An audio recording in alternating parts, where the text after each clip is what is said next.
Good morning. How is everyone? I'm just thinking because you can see my light above. There we go. Hi. Okay, so today we're going to start drawing the flowers and stitching the flowers. So just to recap, yesterday we did the back stitch for your teapot. And then today we're going to draw and stitch in the same day. So the drawing is only going to take maybe 1 or 2 minutes tops. Just go for it. You can't mess up. If it looks a little wonky, it just means that you did it. That's all. So it'll be fine. I promise you. I just thought I would show you how many big flowers that we're going to do and then how you can put them in an arrangement, if you know what I mean. So you don't get all of them onto one side and then all of a sudden you're like, oh, I didn't know how many. So therefore I didn't know where to put them, if you know what I mean. So we're going to have 5 big types of flowers. Now you could do, out of the 5 flowers, you could do 2 of this one, 3 of this one, 1 of this one. Do you know what I mean? So you can have more than one type of flower, but there's going to be 5 different types of flowers. Hopefully that makes sense. So of the 5, we want to make them pretty big. So you can either do it like this, kind of one in the bottom, to the side, and then up here and up here. Now, like I said, some of these will be more than one. So you could do kind of 2 or 3 in this area. You know, this isn't the flower we're going to draw. I'm just showing an example. And then this one could be one really big one. And then this one could be 3 other small ones. Do you know what I mean? So there'll be 5 different types of flowers. And then however many you want to draw, that's completely up to you. The other way that you can put them together is you can do 2 big ones on the bottom. So 2 types on the bottom. And I'm going to have them overlap the, what's it called? The lip. This part here. You could do 1 in the middle and then 1 on each side. So there's kind of 2 different ways how you can arrange them. And again, it's exactly the same. You could have 2 of this kind of flower and then only 1 of this one and then 3 of this one. However many you put is up to you. Do you know what I mean? But we're going to have 5 big types of flowers. So hopefully that wasn't confusing. The more I talk, the more I mess up, you know? But hey ho. Today we're going to do something really super easy, and it's the woven wagon wheels. And you just have to make a circle. So a lot of people get a little bit upset about this because they're like, I can't make perfect circles. Oh my goodness. A good tip is you can make, find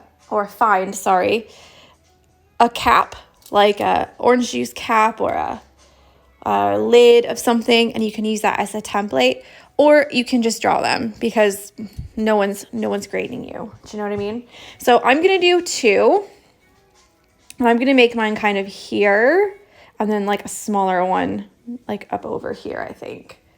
So here we go. And like I said, I want to overlap.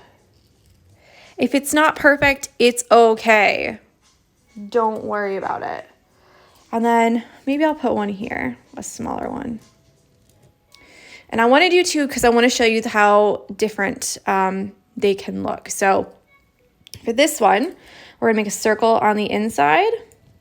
And then we're going to do 7 different spokes. And the reason we're doing 7 is because when we weave, and you'll see it in just a minute, if you do an even number, then you're going to continue going over and under the same spokes around and around and round. So actually you'll end up with spokes that are completely showing.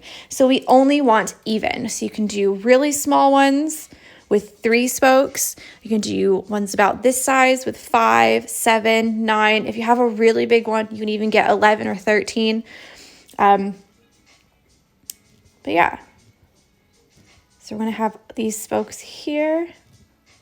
1, 2, 3, 4, 5, 6, 7. Now, if some are a little bit longer than other ones, that's okay. It's all right. We want to try and make them about the same length. But again, if they're a little bit longer or shorter, then that's okay too. And then this one here, we're not going to put a circle in. We're just going to do 5 spokes, and they're all going to touch in the middle.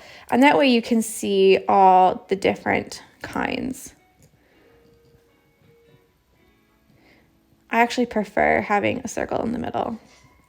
But someone in my DMs has been asking about this kind, so I thought I would show. And we're going to pick some colors. So I think for this one, let's do something just like a nice, how about like a pink?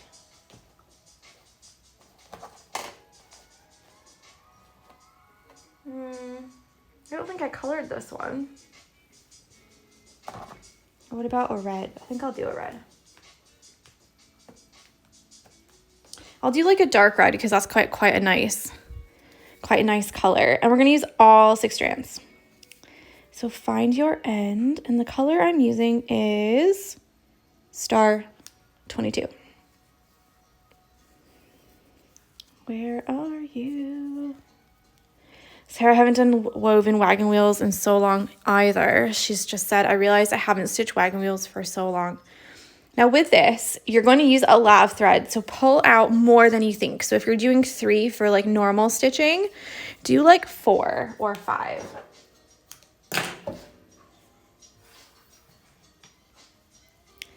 Now some people like to use a blunt needle for this part because when we're weaving, you don't want your needle to snag some of the spokes.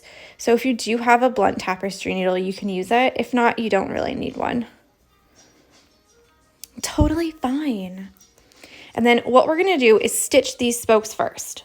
So we're going to go up on the edge, pull it all through, and then down here.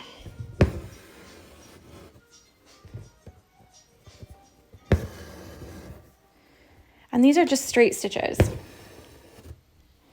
And this is why I say it uses a lot of thread, because how in the world did I do that?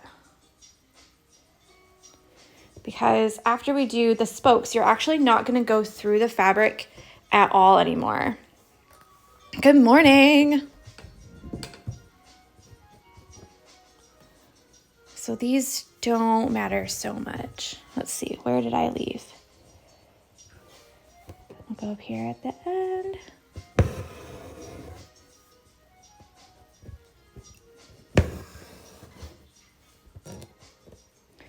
You don't want to pull these so tight so that you're actually altering the fabric. You just want to make straight lines. And here, since I want this to be overlapping, because I want it to look like the flowers are in the teapot, so I'm going to overlap these top ones.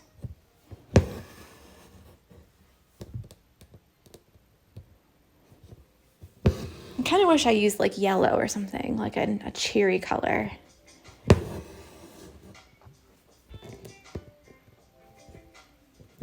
So the biggest part here is to make sure that you have an odd number.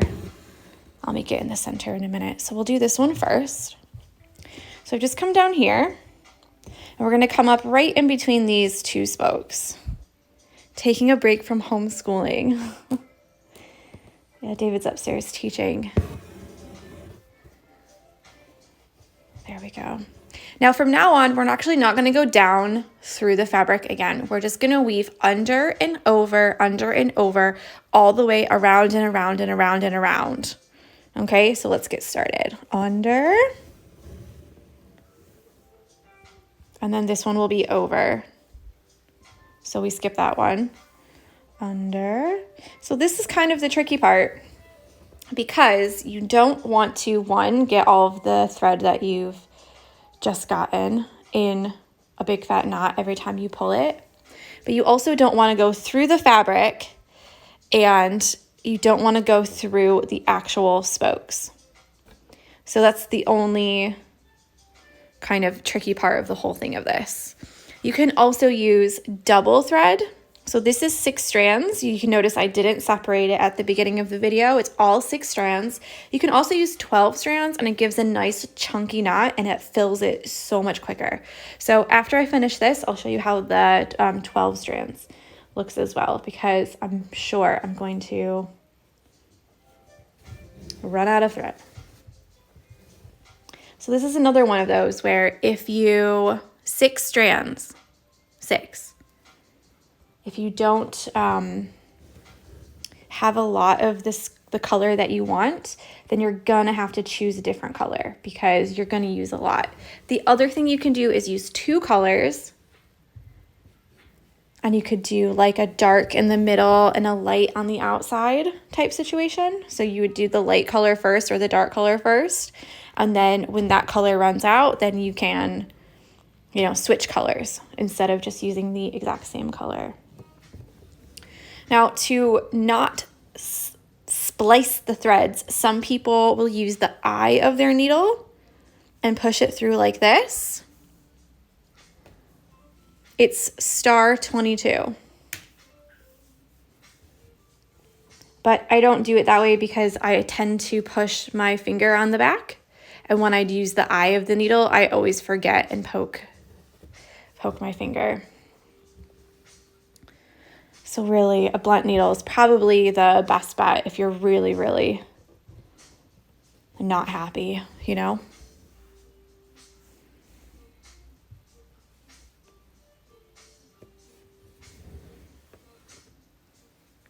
And yeah, we just keep going round and round and round. All the colors are in the pattern as well. And then I say at the beginning of the video. So if you miss it, then just wait until it goes to IGTV and you can fast forward through. So as you see, as we go around, it's starting to look like a flower. Yeah, so Loops, Hoops, and Stitchery has just said I use tapestry needles for weaving. And yeah, that's what I mean by a blunt needle. So the tapestry needles are not, they're not sharp.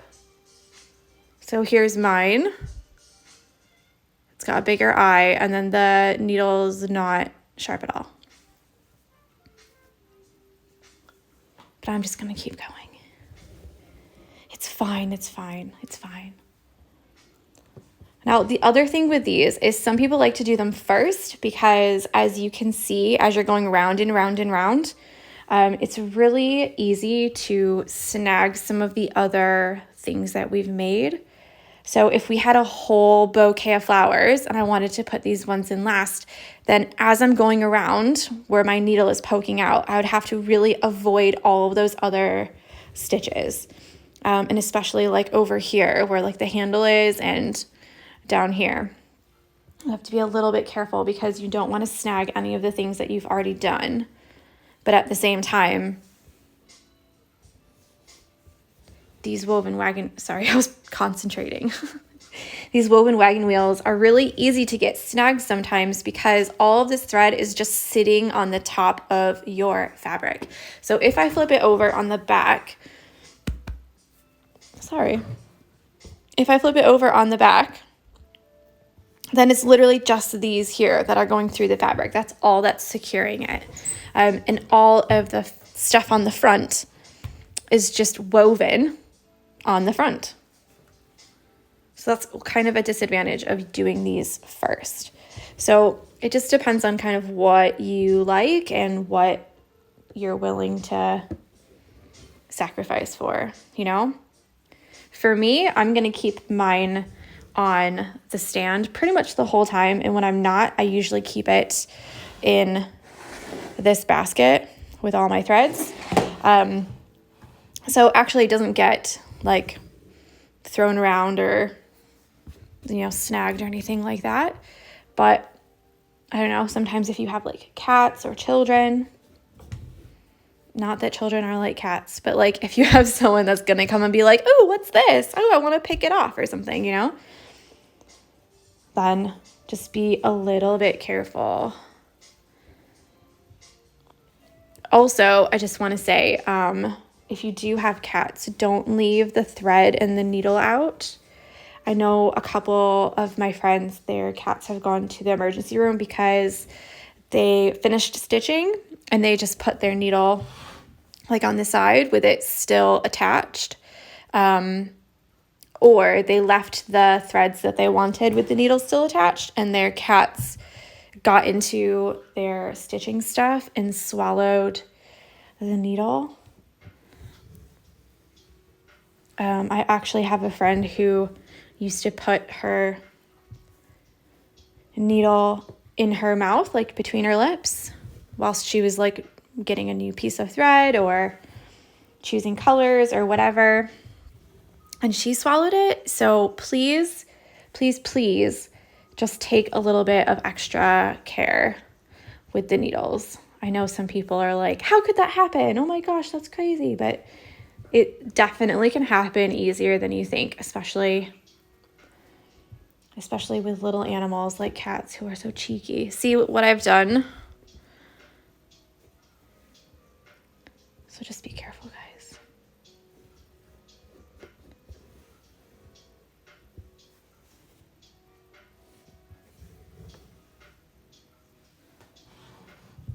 Now, normally I wouldn't do these woven wagon wheels on I totally thought I was going to run out of thread for this, but apparently I picked a long enough color. So normally with these wagon wheels, I would prefer to hold the hoop in my hand, and then you can just turn it as you go around and around and around. It makes it so much easier and so much quicker, but obviously if I turn it around and around and around, you are going to be really dizzy by the time I'm finished. So better to go a little bit slower, you know? And what we want to do, a lot of people will kind of stop here and they'll go, yeah, it's filled enough. It's not filled enough. You need to fill it all the way around. So we do not want to see any spokes at all. I have an extra little trick that I will show you when I'm fill it up a little bit better, a little bit more. And that will hide any of the spokes. So if you don't want a really, really, really chunky rose, you just kind of want it to lay more flat.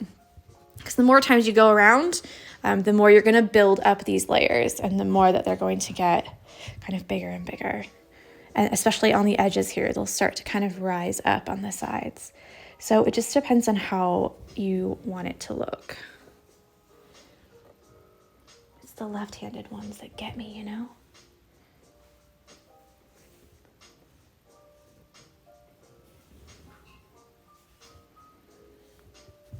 Okay, so for the outside, I'm almost done with this one.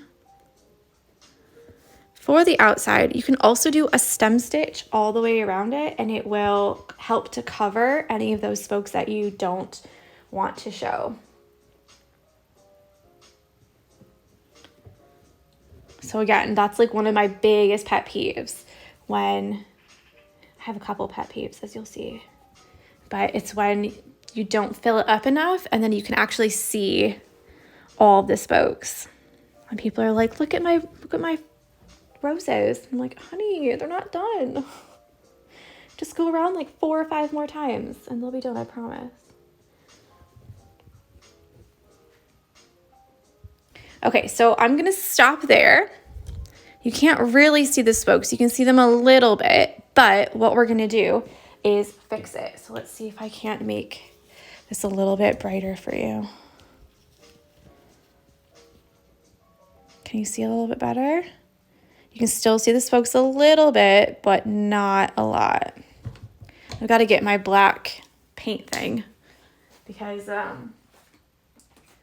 always seems to brighten up the screen a lot more.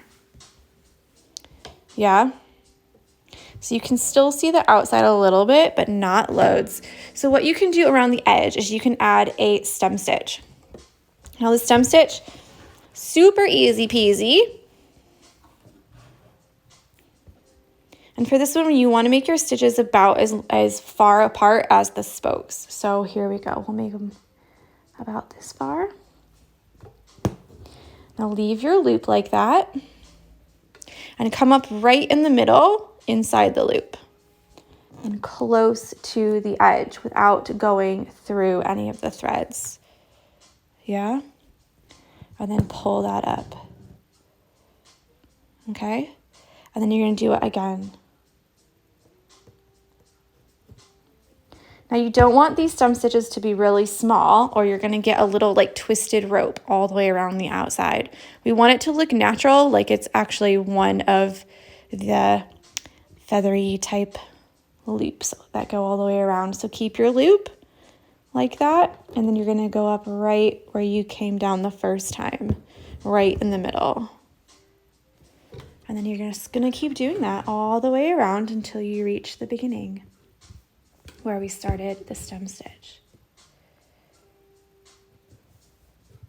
Again, not snagging any of the threads that you've already done.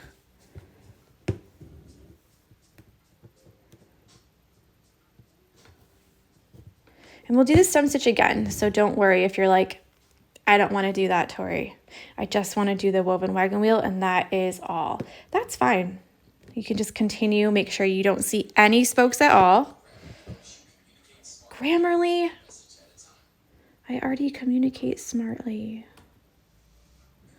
I don't need any of that. I'm running out of thread here. Come on. Why does this always happen to me?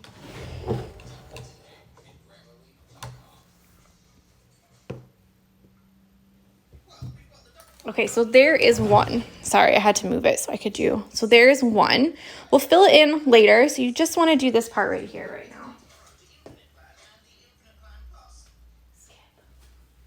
now. Okay, now the other thing that a lot of people, I'm not going to say do wrong because there's really no wrong or right, but the other problem that I see a lot is that when people go to make their knots on the back, either to get more thread or change their color or whatever, or maybe they're just done, is they'll go to make a knot and then they'll pull this really hard.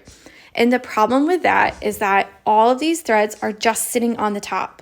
So if you pull one of them, all of them are going to go. Do you know what I mean?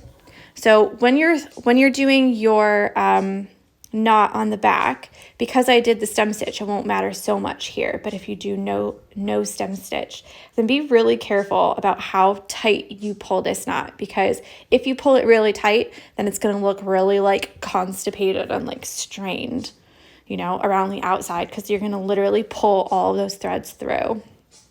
And Mel's just said, you're the queen of thread chicken. I honestly didn't think I was going to have enough thread for that because I made the circle quite big. But hey ho, I did it. Okay, and then how about for this other one? I might do this color so it's like a little bit the same but a little bit different. Again, I'm going to use all 6 strands. The other thing you can do is if you still see a little bit, like I can still see just a little bit of my stitches here, you can always kind of pull them out. Again, being careful. Also, if you make a mistake, like you pull the threads too tight in one area, but it's like way on the inside, so you can't really fix it, then you can always use your needle and kind of fluff it up that way. I mean, to be fair, I probably would have, I'll do something with a leaf there. Okay, so this next one is 5. You're going to do it in exactly the same way, except you're going to make no hole in the middle. So you're going to make all of your points touch.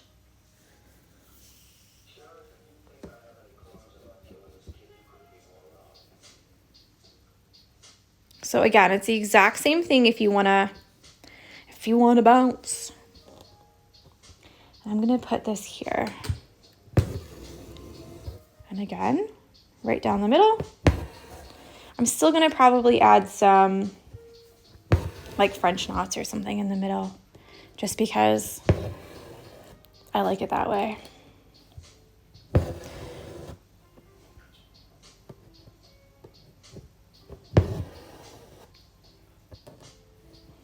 haven't shown this one for a long time. But what the people ask for, they get, right?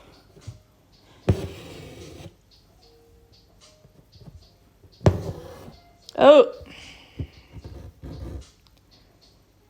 Twisty, twisty. It's my own fault. Going too quickly. Chill. Chill, Tori.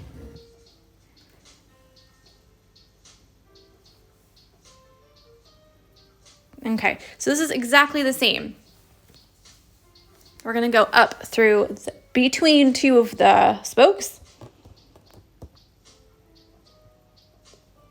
I'm going to go across this way.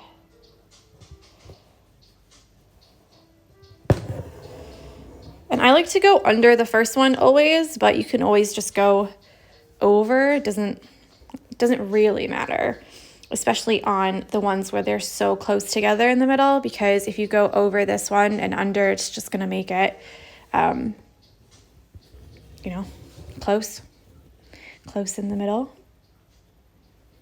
So again, it's just over, under, over, under, over, under. But there's only 5.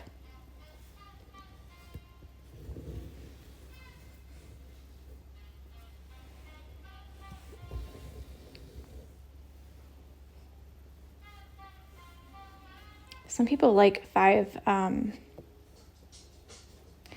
spokes for all of them, but I also found that the bigger the circle, the farther apart these spokes here get.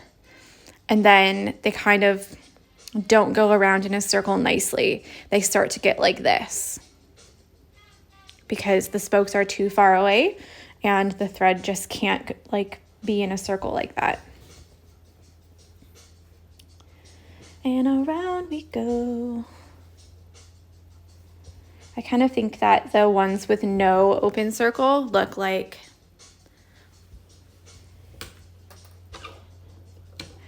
a rose. This one is 1025. I don't know if I showed that one.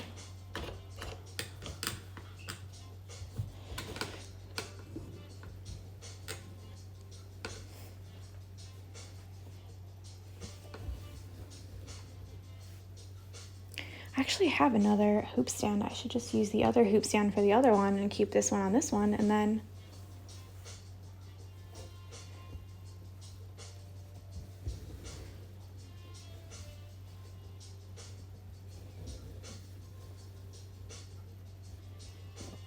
now again, 12 strands will make a big chunky one. I was going to show you on the bigger one, but I chose the exact right amount of thread apparently. Again, this is where it starts to get a little bit tricky, but we're not doing any more weaving for the rest of the time, so you're not going to have to worry about snagging your threads.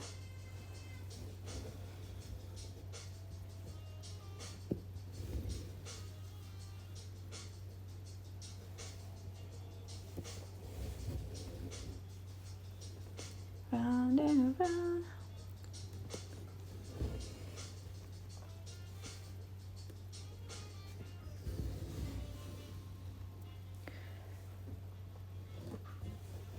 I feel like I just repeat myself at the end when I'm just like, I'm finishing.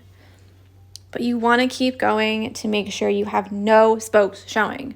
So this is not good enough because I can still see the spokes. Yeah?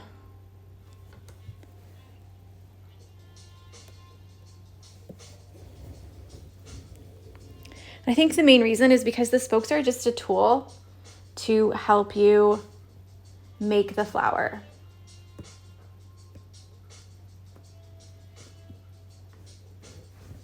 So they're not actually part of the flower, you know?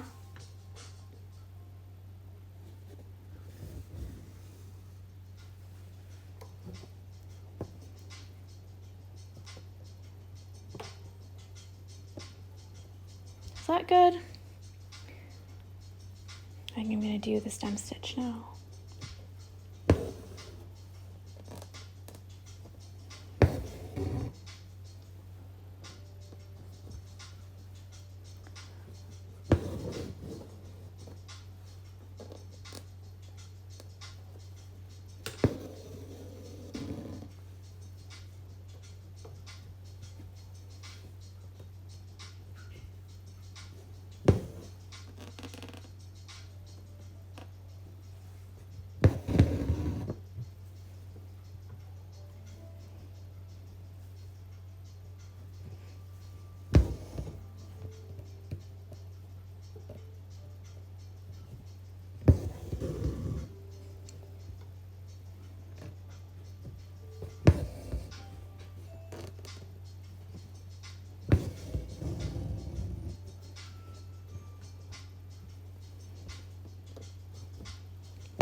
This one's a little bit fluffy, but that's okay. There we go. So we have 2 roses, 2 different ways. This is what the back looks like. Lots of this color left.